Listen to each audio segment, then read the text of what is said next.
faites, et ce qu'il serait bon de faire. Donc ça ici, je ne l'ai pas expliqué pourquoi, on m'a posé la question, je le dis à tout le monde. Pourquoi je prends ce revers-là plutôt qu'ici? C'est qu'ici, en fait, si je mets ma main là, derrière, cette main va avoir pour unique rôle de lever, c'est bien, hein. Et si je suis là, elle va avoir plus d'opportunités. C'est-à-dire que je vais pouvoir commencer à partir sur mon... Et là, si je vois que son cou il est ouvert, je suis tout à fait capable de partir sur autre chose, sur un étranglement. Donc ça me laisse plus d'opportunités de venir travailler sur ce revers plutôt qu'ici. C'est juste ça. Autant se donner un maximum de chance. Pour à peu près tout le monde, quand vous commencez ici, en fait, si vous venez avec votre main à la ceinture qui est au milieu ou parfois même carrément à l'opposé, en fait, vous allez être dans une situation où vous allez être comme ça. Voilà. C'est-à-dire que vous allez avoir votre coude à vous qui va être posé avec votre avant-bras sur le dos. Donc là, même si vous avez l'impression de contrôler le côté, en fait, vous ne contrôlez rien du tout. Ce que j'aimerais, c'est vraiment que vous sentiez de glisser peut-être un peu plus votre main sur la ceinture pour vraiment venir. J'aimerais bien que vous sentiez ce que ça fait d'avoir un coup de contre-coude. Si je suis là, je n'ai pas de coup de contre-coude. C'est vraiment la clé du lève de ça. Okay. Bien sur la tête. D'autres m'ont posé la question sur la deuxième main, ce qu'elle fait, elle vient. Les deux mains à la fin sont à la ceinture. Ok. Je suis là. Et je remets. Donc ça, c'était les points clés. J'ai fait ça, c'est un aspirateur. On va partir de cette situation. Donc vous referez les petits détails que je vous ai dit. Pourquoi je finis ici?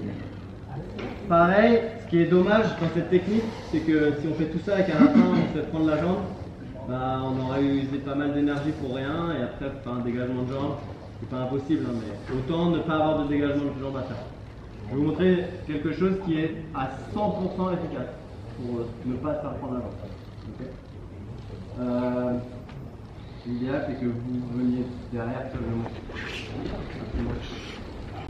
Je vais choisir quelle jambe je fixe. Donc moi par exemple je vais choisir de fixer ce côté là.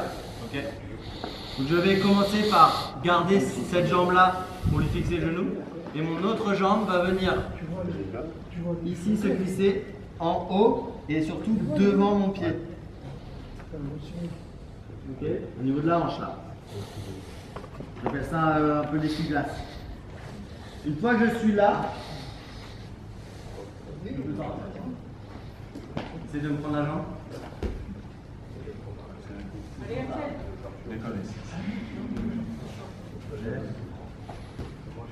Ok. Si vous avez le coup, c'est rapide et c'est 100%, c'est impossible. Il ne peut pas vous l'apprendre. À partir du moment où vous allez commencer à jouer, à lever, à essayer d'esquiver par le haut, il va toujours y avoir un risque de vous l'attraper. Ne cherchez pas à aller chercher des grandes envolées comme ça, même si vous pensez avoir les jambes les plus longues du monde. Il y aura toujours une possibilité. Par l'intérieur, il n'y a aucune chance. Ok, je suis là, tac tac, je sors.